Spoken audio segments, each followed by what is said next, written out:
स्वागत दोस्तों, आगे के सामने मोदी बच्चन के सबसे पहले सबसे बड़ी आपको बताएंगे दोस्तों। कांग्रेस पार्टी के नेता और राष्ट्रीय महासचिव की तरफ से दिया गया बयान साफ तौर पर टीएमसी और कांग्रेस पार्टी के विलय को लेकर लाल झंडी दिखा दी गई है दोस्तों, यानी एकदम मना कर दिया गया। और बताएंगे जैसे ही कांग्रेस पार्टी ने मना किया दोस्तों और कल्याण बनर्जी ने अभिषेक बनर्जी के खिलाफ मोर्चा खोला, वैसे ही तृणमूल कांग्रेस के बागी नेताओं की छटपटाहट हो गई तेज दोस्तों। बताएंगे कैसे टीएमसी के नेता और कांग्रेस के लोगों ने मिलकर बागियों की बगावत को ही पूरी तरीके से बर्बाद कर डाला है दोस्तों। बताएंगे डिटेल में क्या है पूरी अपडेट, इसके साथ में चलेंगे एक और बड़ी खबर की तरफ, जहां पर कल्याण बनर्जी की तरफ से दिए गए अल्टीमेटम एक बड़े खेल की गवाही है दोस्तों। तो इस वीडियो को लाइक करके लाल बटन दबाकर चैनल को सब्सक्राइब करके बेल आइकन दबाकर कमेंट बॉक्स में अपनी राय जरूर लिखकर बताएगा। ज्यादा से ज्यादा वीडियो को शेयर कीजिएगा। चलते हैं सबसे पहले सबसे बड़ी ब्रेकिंग न्यूज अपडेट की तरफ दोस्तों, जहां पर पिछले तकरीबन एक सप्ताह से इस बात को लेकर चर्चा चल रही है कि तृणमूल कांग्रेस का कांग्रेस पार्टी के अंदर विलय हो जाएगा दोस्तों, लेकिन कांग्रेस पार्टी के नेता केसी वेणुगोपाल या कोई भी बड़े छोटे नेता किसी ने आकर इस बात का खंडन नहीं किया दोस्तों। लेकिन जैसे ही राहुल गांधी से मुलाकात करने के लिए पहुंचते हैं अभिषेक बनर्जी और तकरीबन 3.5 घंटे बातचीत होती है दोस्तों, उससे पहले ममता बनर्जी तकरीबन 3 घंटे तक सोनिया गांधी जी के आवास पर रहकर मामले को लेकर चर्चा करती है दोस्तों, यानी भविष्य को लेकर चर्चा करती है और इंडिया गठबंधन की बैठक में शामिल होती है। तो ये बात क्लियर है कि कुछ ना कुछ बहुत बड़ा पक रहा है दोस्तों। ऐसे में अब जो अपडेट सामने आ रही है वो ये कि अचानक से कांग्रेस पार्टी ने केसी वेणुगोपाल को बाहर भेजा मीडिया से बात करने के लिए, और केसी वेणुगोपाल आकर कहते हैं कि पश्चिम बंगाल की मुख्यमंत्री ममता बनर्जी और उनके भतीजे हाल ही के अंदर राष्ट्रीय मुद्दे को लेकर हमारे पार्टी के दोनों नेताओं से मुलाकात करने के लिए पहुंचे थे। हम लोगों की आपस में इस बात को लेकर कोई चर्चा नहीं हुई है कि तृणमूल कांग्रेस का कांग्रेस पार्टी के अंदर विलय हो जाएगा, और ऐसी कोई चर्चा नहीं चल रही है दोस्तों। ऐसे में आपको बता दें कि तृणमूल कांग्रेस और कांग्रेस पार्टी मिलकर एक बड़ा गेम खेल रहे हैं दोस्तों। यही बड़ा कारण है कि अब बागी पूरी तरीके से भड़क चुके हैं, यानी पहले कांग्रेस पार्टी के नेता केसी वेणुगोपाल आकर खुलकर बोलते हैं कि टीएमसी के साथ में विलय को लेकर कोई चर्चा नहीं चल रही है दोस्तों। इसके बाद अचानक से कल्याण बनर्जी, जो अब तक ममता बनर्जी के साथ में मजबूती से दिखाई दे रहे थे दोस्तों, अचानक से मीडिया के सामने आते हैं और कहते हैं कि मैं चाहता हूं कि ममता बनर्जी मुझ में और अभिषेक बनर्जी में से किसी एक को चुने। ममता बनर्जी को तय करना पड़ेगा कि वो क्या अभिषेक बनर्जी को पार्टी की जिम्मेदारी देना चाहती है। भविष्य में अगर वो ऐसा सोच रही है तो फिर मैं पार्टी में नहीं रह सकता। और इसके बाद उन्होंने कहा कि ममता बनर्जी को मुझ में और अभिषेक बनर्जी में से किसी एक को चुनना पड़ेगा। ऐसे में दोस्तों अचानक से कल्याण बनर्जी ने क्यों पलटी मारा, तो ये सारा एक गेम प्लान का हिस्सा है। यानी पहले केसी वेणुगोपाल से मना करवाया गया कि कांग्रेस पार्टी और टीएमसी का कोई विलय नहीं हो रहा है, इसका मतलब ममता बनर्जी तृणमूल कांग्रेस चलाती रहेंगी। ये मैसेज बागी नेताओं के लिए है कि ममता बनर्जी टीएमसी की नेता बनी रहेंगी। और इसके बाद अचानक से कल्याण बनर्जी का हृदय परिवर्तन हो जाता है और अभिषेक बनर्जी की तारीफ करते करते कहने लगते हैं कि अभिषेक बनर्जी या मुझ में से ममता बनर्जी को एक को चुनना पड़ेगा। यानी ये बागी नेताओं के लिए मैसेज है कि अगर उनको अभिषेक बनर्जी से दिक्कत है तो कल्याण बनर्जी भी अभिषेक बनर्जी के खिलाफ लड़ाई लड़ रहे हैं दोस्तों। इसके बाद ममता बनर्जी जल्द अभिषेक बनर्जी को पार्टी से बाहर का रास्ता दिखा सकती है दोस्तों, और जैसे ही वो ये फैसला लेंगी वैसे ही सारे विधायक वापस से लौटकर ममता बनर्जी के साथ आकर खड़े हो जाएंगे और सांसद पलटी मारकर वापस से बगावत छोड़कर ममता बनर्जी के नेतृत्व में टीएमसी के साथ आकर खड़े हो जाएंगे दोस्तों। इसके बाद कांग्रेस पार्टी अभिषेक बनर्जी को बंगाल के अंदर अपनी पार्टी में शामिल करा के महासचिव का पोस्ट देकर उनको राजनीति में आगे बढ़ा सकते हैं दोस्तों। इससे ममता बनर्जी के लिए भविष्य की राजनीति सुरक्षित करना और अभिषेक बनर्जी को नेता के तौर पर स्थापित करना दोनों काम हो जाएगा दोस्तों। और जैसे ही ये एक भविष्य का रोड मैप दिखाई देने लगा दोस्तों, वैसे ही अब बगावती नेताओं के अंदर ही बगावत हो गई दोस्तों। अब जो अपडेट है वो ये कि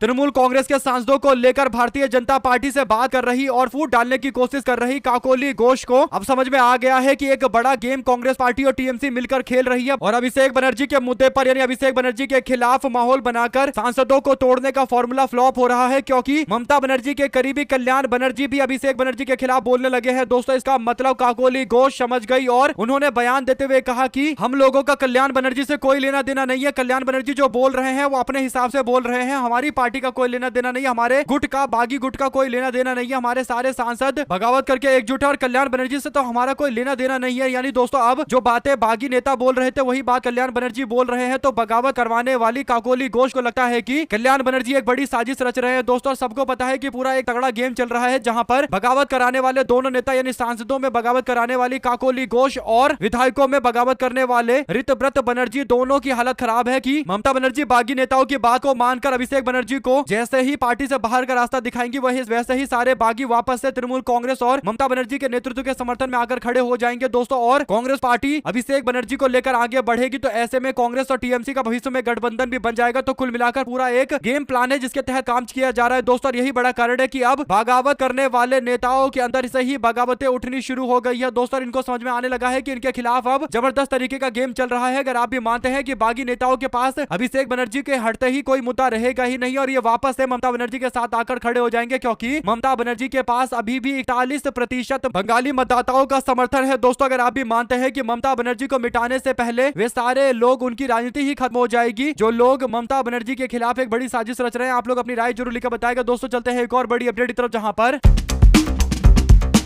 मीनाक्षी नटराजन वाले मामले को लेकर सुप्रीम कोर्ट पहुंच चुका है पूरा मामला दोस्तों। बीते दिन याचिका दाखिल किया गया तो उसके बाद आज सुनवाई को लेकर आदेश जारी किया गया है। मीनाक्षी नटराजन के नामांकन खारिज किए जाने और आरओ ऑफिस ने बीजेपी के द्वारा जो आपत्ति दी गई थी उसको स्वीकार किए जाने को लेकर कांग्रेस पार्टी ने अपने नेताओं को मैदान में उतारा है दोस्तों। और कोर्ट ने कहा कि इस पर हम 12 तारीख को सुनवाई करेंगे, यानी आज सुनवाई होने वाली है दोस्तों। अगर आप भी मानते हैं कि नटराजन को वापस से चुनाव लड़ने का मौका मिलेगा और मध्य प्रदेश के अंदर जो तीसरी सीट है उस पर तो चुनाव रद्द होगा, इसमें कोई दो राय नहीं है। और बीजेपी के लोग कितनी कोशिश कर ले, आखिरकार मीनाक्षी नटराजन राज्यसभा का चुनाव जीतकर दिल्ली पहुंचेंगी, डंके की चोट पर दिल्ली पहुंचेंगी दोस्तों। आप लोग अपनी राय जो लिखता है ज्यादा से ज्यादा वीडियो को शेयर कीजिएगा। चलते हैं एक और बड़ी खबर की तरफ, जहां पर बीजेपी की करतूतों के खिलाफ राष्ट्रव्यापी अभियान चलाएगी कांग्रेस पार्टी। महासचिव और प्रदेश के अध्यक्षों की बैठक में बड़ा फैसला लिया गया है दोस्तों। आपको बता दें कि बीते दिन अचानक से कांग्रेस पार्टी ने महासचिवों और प्रभारियों की बैठक बुलाई दोस्तों, अध्यक्षों की बैठक बुलाई। और ये बैठक अचानक से 24 घंटे में बुलाए जाने पर चर्चा चल रही थी कि आखिर इतनी इमरजेंसी, इतने ज्यादा अर्जेंट बैठक क्यों बुलाई गई दोस्तों। इससे लेकर कांग्रेस पार्टी के नेतृत्व की ओर से स्पष्टीकरण दिया गया है। केसी वेणुगोपाल ने बताया कि हम लोगों ने आज की बैठक के दौरान फैसला लिया है कि हम लोग नेशनल लेवल पर यानी राष्ट्रव्यापी लेवल पर यानी राष्ट्रव्यापी और डिस्ट्रिक्ट के साथ साथ ब्लॉक स्तर पर पार्टी के कार्यकर्ताओं को एकजुट करेंगे, आम जनता तक संपर्क करेंगे और कांग्रेस पार्टी उन सारे मुद्दों को उठाएगी जो आम जनता से जुड़े हुए हैं। खासकर दोस्तों देश के अंदर जो मौजूदा पॉलिटिकल हालात है, यानी जिस तरीके से राज्यसभा का चुनाव हो या कोई भी चुनाव हो जिसमें चुनावी धांधलियां चल रही है दोस्तों। दूसरा खासकर आर्थिक संकट का मुद्दा उठाया जाएगा, पेट्रोल डीजल एलपीजी की कीमतों में लगातार दिन ब दिन हो रही बढ़ोतरी का मुद्दा उठाया जाएगा। बहुत लोग परेशान हैं लेकिन सरकार ने कोई एक्शन नहीं लिया, बेरोजगारी अपने पीक पर चल रही है, एमएसएमई सेक्टर पूरी तरीके से बर्बाद हो चुका है, युवा अपने भविष्य को लेकर बहुत परेशान है, रोजगार नहीं है और बड़ा आर्थिक तूफान आने वाला है दोस्तों। ऐसे में कांग्रेस पार्टी ने अचानक से अर्जेंट बैठक बुलाई है, तो जरूर इसके पीछे कुछ और भी नए तरीके की रणनीति तैयार की गई होगी दोस्तों। अब जो अपडेट आएगी अलग अलग पत्रकारों से उससे पता चलेगा कि आखिर कांग्रेस पार्टी ने यह बैठक अचानक क्यों बुलाई थी। ये तो पार्टी ने खुलकर बोला है, यानी मीडिया में आकर बोला है कि वो देशव्यापी आंदोलन करना चाहते हैं, लेकिन कुछ और भी बड़ी रणनीति बनी होगी दोस्तों। जो भी अपडेट इससे जुड़े आते रहेगी आप तक लगातार पहुंचाएंगे। साथ साथ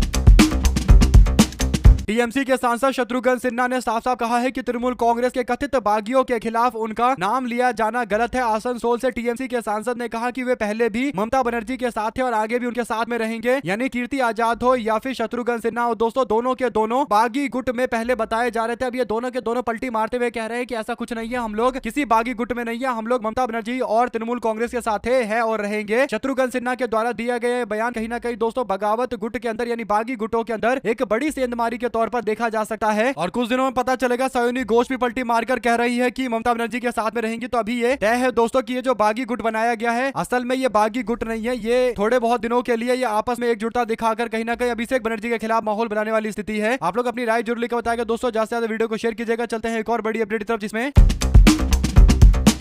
बिहार के अंदर एनडीए गठबंधन के भीतर सियासी हलचलें तेज है दोस्तों। आपको बता दें कि राष्ट्रीय लोक मोर्चा के जो अध्यक्ष हैं उपेंद्र कुशवाहा, उनके बेटे दीपक प्रकाश को भारतीय जनता पार्टी ने दो सरकारों के अंदर मंत्री बनाया दोस्तों, लेकिन इनके बेटे को बीजेपी ना तो विधायक बना रही है यानी ना तो एमएलए बना रही है, ना ही विधान परिषद का सदस्य यानी एमएलसी बना रही है। इसका मतलब 6 महीने तक बिना एमएलए और एमएलसी के पोस्ट के कोई व्यक्ति मंत्री रह सकता है। तो आने वाले कुछ दिनों के अंदर दीपक प्रकाश को अपने पोस्ट से इस्तीफा देना पड़ेगा दोस्तों, क्योंकि ये मंत्री तो है, एमएलए और एमएलसी नहीं है। उपेंद्र कुशवाहा ने बीजेपी को उसका पुराना वादा याद दिलाया दोस्तों। दरअसल विधानसभा चुनाव से पहले भारतीय जनता पार्टी ने तात्कालिक अध्यक्ष प्रदेश के जो अध्यक्ष है भारतीय जनता पार्टी के, उन्होंने राष्ट्रीय लोक मोर्चा को कहा था कि आप 6 सीटों पर उम्मीदवार घोषित करेंगे और इसके बाद आने वाले दिनों के अंदर आप लोगों को विधान परिषद के अंदर भी हिस्सेदारी दी जाएगी, यानी एमएलसी आपका बनाया जाएगा। बीजेपी ने हिस्सेदारी की बातें कही थी। उपेंद्र कुशवाहा कह रहे हैं कि उनके बेटे दीपक प्रकाश के लिए वो केवल 1 सीट मांग रहे हैं, लेकिन बीजेपी 1 सीट देने को तैयार नहीं है दोस्तों। वैसे भी अगर आप देखेंगे तो उपेंद्र कुशवाहा की तब चला करती थी जब नीतीश कुमार मुख्यमंत्री हुआ करते थे और उनको लव कुश समीकरण को साधना पड़ता था, तो उनको उपेंद्र कुशवाहा की जरूरत पड़ती थी दोस्तों। लेकिन कुशवाहा समाज से आने वाले भारतीय जनता पार्टी के नए मुख्यमंत्री सम्राट चौधरी जब इतने बड़े पोस्ट पर पहुंच गए हैं और खुद मुख्यमंत्री बन गए हैं, तो कुशवाहा समाज का वोट तो बीजेपी को मिलेगा, ये बात भाजपा मानकर चल रही है दोस्तों। जिस कारण से अब उपेंद्र कुशवाहा की उपेक्षा हो रही है, क्योंकि बीजेपी को पता है और या बीजेपी वाले इस बात की विचार कर रहे हैं कि उपेंद्र कुशवाहा साथ रहे ना रहे, जब सबसे बड़ा कुशवाहा नेता या यूं कहिए कि जब मुख्यमंत्री के पोस्ट पर ये कुशवाहा व्यक्ति बैठा हुआ है, तो कुशवाहा समुदाय किसी और पार्टी के साथ जाएगा तो इसकी संभावना है नहीं। तो ऐसे में सम्राट चौधरी के उदय के साथ ही आरएलएम पार्टी का पूरी तरीके से डिक्लाइन शुरू हो चुका है दोस्तों। और दीपक प्रकाश यानी अपने बेटे के लिए एमएलसी का एक पोस्ट नहीं जुटा पा रहे हैं, जबकि इनके जो 4 विधायक जीते हुए भी हैं दोस्तों, उसमें से इनकी पत्नी को छोड़ दे तो बाकी जो 3 इनके विधायक है वो तो पहले से ही बगावत कर रखे हैं। तो ऐसे में ना इनसे इनके विधायक थम रहे हैं, ना इनसे इनको एमएलसी का पोस्ट मिल पा रहा है। तो उपेंद्र कुशवाहा की राजनीति लगभग बिहार में खत्म होने के कगार पर पहुंच चुकी है दोस्तों। साथ ही साथ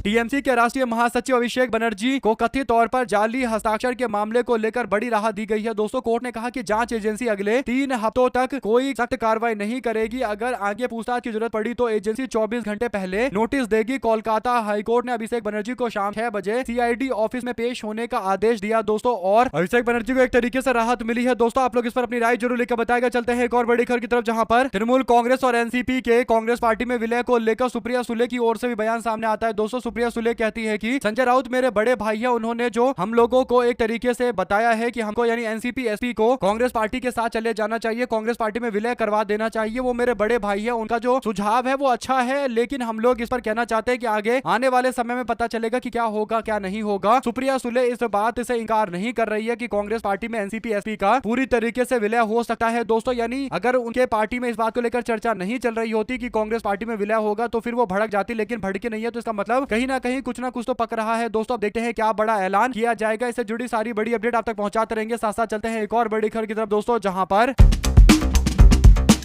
मध्य प्रदेश के अंदर भारतीय जनता पार्टी के तीनों राज्यसभा की सीटों पर बीजेपी के लोग जीत गए, क्योंकि मीनाक्षी नटराजन का नामांकन रद्द कर दिया गया दोस्तों। इस पूरे मामले को लेकर बड़ी अपडेट ये है कि भारतीय जनता पार्टी ने 3 उम्मीदवार मैदान में उतारे थे, जबकि बीजेपी 2 ही जितवा सकती थी दोस्तों। बीजेपी ने 3 उम्मीदवार उतारे और क्योंकि चौथा उम्मीदवार मैदान में नहीं है तो तीनों को जीत घोषित कर दिया गया, जिसमें तरुण चुग बीजेपी के नेता रजनीश अग्रवाल और महेश केवट का नाम है दोस्तों। महेश केवट को तीसरी सीट पर बीजेपी ने चुनाव लड़वाया था। ऐसे में मीनाक्षी नटराजन का नामांकन रद्द किया गया, जिससे उम्मीद ये जताई जा रही है दोस्तों की आज सुप्रीम कोर्ट सुनवाई करेगा तो मीनाक्षी नटराजन के खिलाफ हुए अन्याय के मामले को लेकर उनके उम्मीदवारी को वापस से स्टोर करेगा दोस्तों, रीस्टोर कर देगा। और अगर ऐसा होता है तो आज ही वापस से जितने भी निर्विरोध चुनकर अपने आप को राज्यसभा का सांसद बता रहे हैं दोस्तों, इन सबकी हालत खराब होगी और इनको वापस से चुनावी मैदान में उतरना पड़ेगा। अगर आप भी मानते हैं कि सुप्रीम कोर्ट के पाले में गेंद है, सुप्रीम कोर्ट को देखना है कि वो देश के अंदर लोकतंत्र की व्यवस्था के अंदर लोगों के विश्वास को मजबूत करना चाहते हैं या नहीं करना चाहते। अगर देश के लोकतांत्रिक व्यवस्था में आम जनता का विश्वास बढ़ाना है तो फिर फैसला ऐसा लेना पड़ेगा जिससे आम जनता को लगे कि देश के अंदर निष्पक्ष तरीके से चुनाव हो रहे हैं। खासकर राज्यसभा का चुनाव जो हाई प्रोफाइल चुनाव होता है दोस्तों, जो करोड़ों रुपए के खेल से कई बार जुड़ता है दोस्तों, जहां पर आरोप लगाए जाते हैं कि सैकड़ों करोड़ रुपए देकर सीट लिया गया है। आप लोग इस पूरे मामले को लेकर लिखकर अपनी राय जरूर बताएगा दोस्तों। चलते हैं एक और बड़ी खबर की तरफ, जहां पर अरविंद केजरीवाल ने नरेंद्र मोदी को निशाने पर लिया दोस्तों। केजरीवाल ने एक बड़ी बयान दिया, उन्होंने कहा कि अमेरिका के द्वारा उन जहाजों के ऊपर हमला किया जा रहा है जहां पर बड़ी संख्या में भारतीय लोग काम कर रहे हैं, जिसमें अब तक 2 लोगों की मौत हो चुकी है जो भारतीय लोग हैं दोस्तों। ऐसे में भारतीय जनता की मौत के मामले को लेकर भारतीय जनता पार्टी के नेता नरेंद्र मोदी के कान पर जू नहीं रेंग रहा है दोस्तों। नरेंद्र मोदी ट्रंप को हिदायत देने की जगह, ट्रंप को धमकी देने की जगह कि अमेरिका भारत के नागरिकों पर हमला करना बंद करे, नरेंद्र मोदी ट्रंप का धन्यवाद कर रहे हैं कि ट्रंप ने नरेंद्र मोदी को बधाई दिया कि नरेंद्र मोदी देश के अंदर सबसे ज्यादा दिनों तक प्रधानमंत्री रहने का रिकॉर्ड बना रहे हैं। यानी ट्रंप के द्वारा मोदी को कांग्रेचुलेशन यानी बधाई किया गया, नरेंद्र मोदी इसका धन्यवाद दे रहे हैं। अरविंद केजरीवाल ने कहा कि सोचिए कि क्या हालात है देश के अंदर कि देश का प्रधानमंत्री ट्रंप को धन्यवाद कर रहा है, उस ट्रंप को धन्यवाद कर रहा है जो भारतीयों की हत्या का जिम्मेदार है, जिसने 3 भारतीयों को यानी निर्दोष भारतीयों को मारा है। इस पर नरेंद्र मोदी के मुंह से एक शब्द नहीं निकला दोस्तों कि अमेरिका उस जहाज पर हमला क्यों कर रहा है जहां पर भारतीय लोग काम कर रहे हैं और भारत के लोगों की जान जा रही है। नरेंद्र मोदी ने अभी तक खंडन तक नहीं किया दोस्तों, यानी कितना दुर्भाग्य है देश का। सोचिए आप लोग इस पर अपनी राय जरूर लिखकर बताइएगा। बता दें कि पूरी अपडेट ये है कि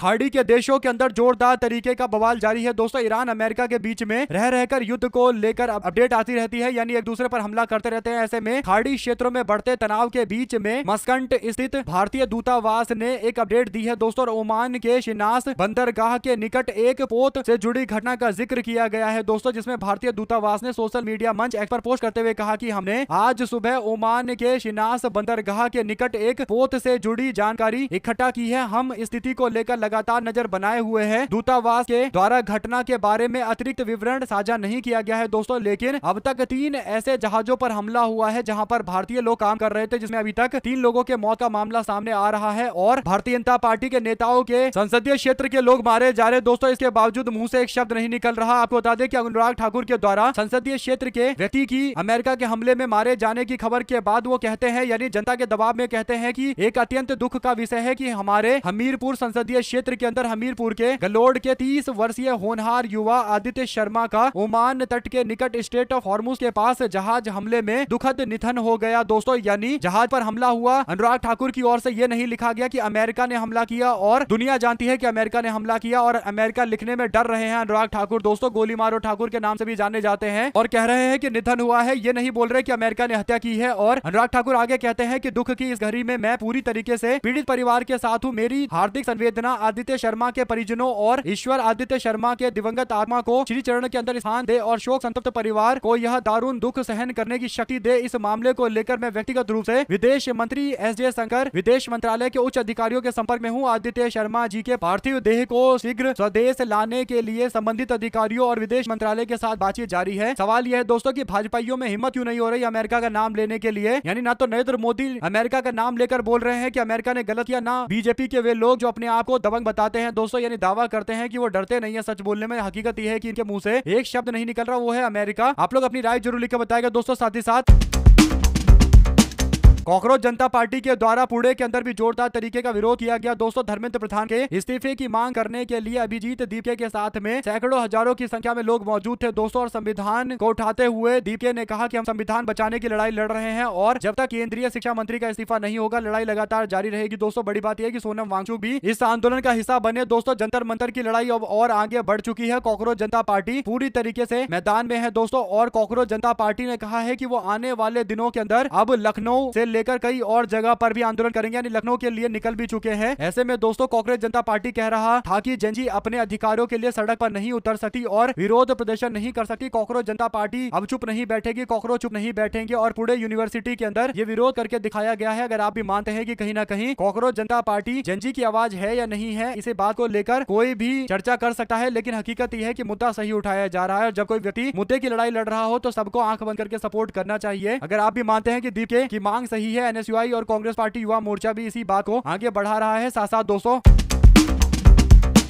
उत्तर प्रदेश के शामली में समाजवादी पार्टी के कार्यकर्ता ने डीएम कार्यालय पर जोरदार तरीके का प्रदर्शन किया दोस्तों। सोशल मीडिया पर समाजवादी पार्टी के प्रमुख अखिलेश यादव की बेटी आदिति को लेकर किए गए आपत्तिजनक और अभद्र टिप्पणी के खिलाफ विरोध किया गया है। कार्यकर्ताओं ने राज्यपाल को संबोधित करते हुए ज्ञापन सौंपा है दोस्तों। प्रदर्शन का नेतृत्व प्रोफेसर सुधीर पवार कर रहे थे, जिसमें बड़ी संख्या में महिला कार्यकर्ता शामिल हुई और सबने विरोध जताया और कहा कि यह पूरी तरीके से एक महिला की गरिमा के साथ खिलवाड़ करने का मामला है और अखिलेश यादव राजनीति करते हैं तो अखिलेश यादव को लेकर कोई भी टिप्पणी किया जाएगा तो उसको बर्दाश्त किया जा सकता है। लेकिन अखिलेश यादव के परिवार जिनका राजनीति से कोई लेना देना नहीं है, उनके बेटियों का बेटों का राजनीति से लेना देना नहीं है, उनके ऊपर इस तरीके की अभद्र टिप्पणियों को बर्दाश्त कतई नहीं किया जा सकता। अगर आप इस बात से इत्तेफाक रखते हैं दोस्तों तो कमेंट बॉक्स में अपनी राय जरूर लिखकर बताएगा और ज्यादा से ज्यादा वीडियो को शेयर कीजिएगा। चलते हैं एक और बड़ी खबर की तरफ दोस्तों, जहां पर